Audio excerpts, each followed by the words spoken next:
Alright, I'm back, guys. Like I was saying, what was I saying? Oh, Carnage game. So I went up to my room. She gave us our room number. Well, gave me my room number and a check-in sheet. And she was like, "Oh, you can go to the Cardinals game. Just take this paper." I was like, "All right." So went upstairs, I set my stuff down. You know, I started taking pictures because I was so happy. And I called my wife, told her I passed, and yeah. And then so that was the end of that day. And then my roommate came in. His name was Adam. I forgot his last name. I don't know his first name. His name is Adam. He's a really cool guy. He's from Peoria, St. Louis too. He was pretty cool, you know. He asked me, well, I asked him, "Do you want to go to the Cardinals game?" He said, "Yeah." So we went to the Cardinals game, had a blast there, and then we went back and we ate dinner. Yeah, we ate dinner. Dinner was free at the hotel, and then we went and sat back in the room with the briefing. There was a bunch of guys in there. You know, everybody's just talking. You know, people from the that were joining the Marines and Army, National Guard, yada yada yada. A couple girls in there, well, females rather. Yeah, man, it was really cool. It was a really good time. And then, okay, so after that, well, all the guys, we just started chilling. Like, we didn't do it. We went on top of the roof and sat there and talked and, you know, just having a blast. What the hell? Oh. Like, we just having a good time, you know, talking, joking, just having a good time. So, yeah, curfew was about to expire, so we had to go back to our rooms, and we had to be up at 4 o'clock in the morning.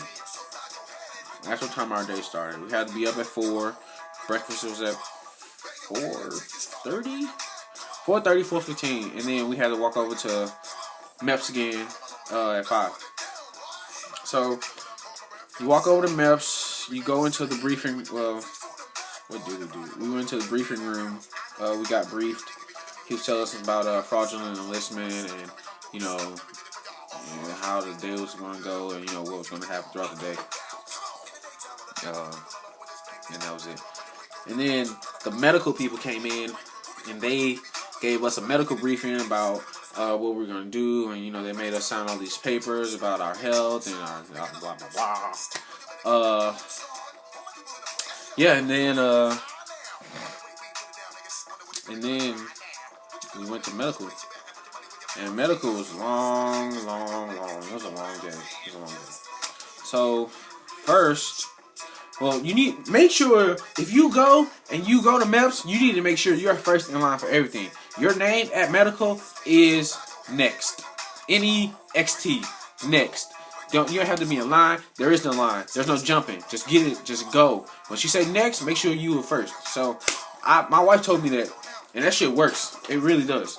All the people that were there, well, like I said, the night before we were all cool, so everybody was joking around, you know, having a good time. So first, what did we do first? First, we went into the medical, and I think they took our blood pressure. Yeah, they took our blood pressure. They took our blood pressure. Then we went to hearing, and then we went to seeing. So you had to read the letters, and then we did depth perception. Depth perception is like see how far away something is. Like if I was to ask you,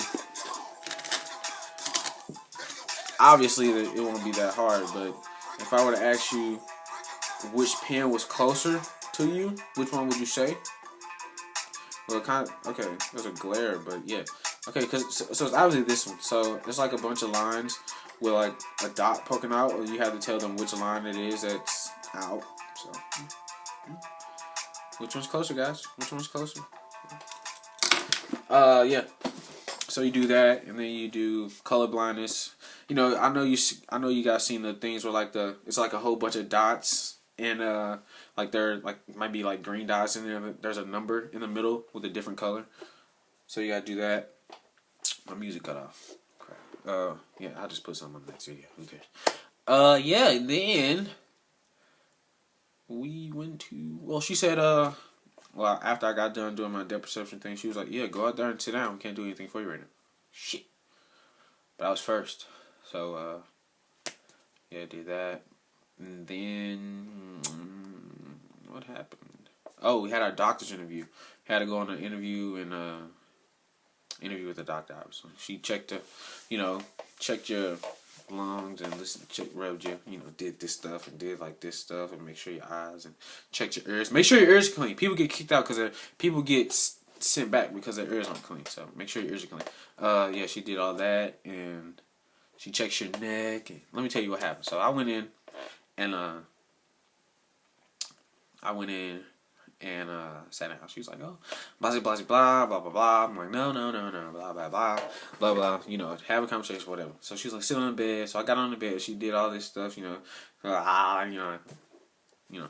whatever. And then she rubbed my neck and then rubbed this side of my neck. She was like, oh, what's this? I was like, oh, it's a scar I had my birthmark taken off because when I shave, I don't want to, cut myself shaving. She was like, oh, okay. And that was the end of it. So I thought. So I left out of there, and then we had to do our urinalysis and get our blood drawn. Man, that shit was.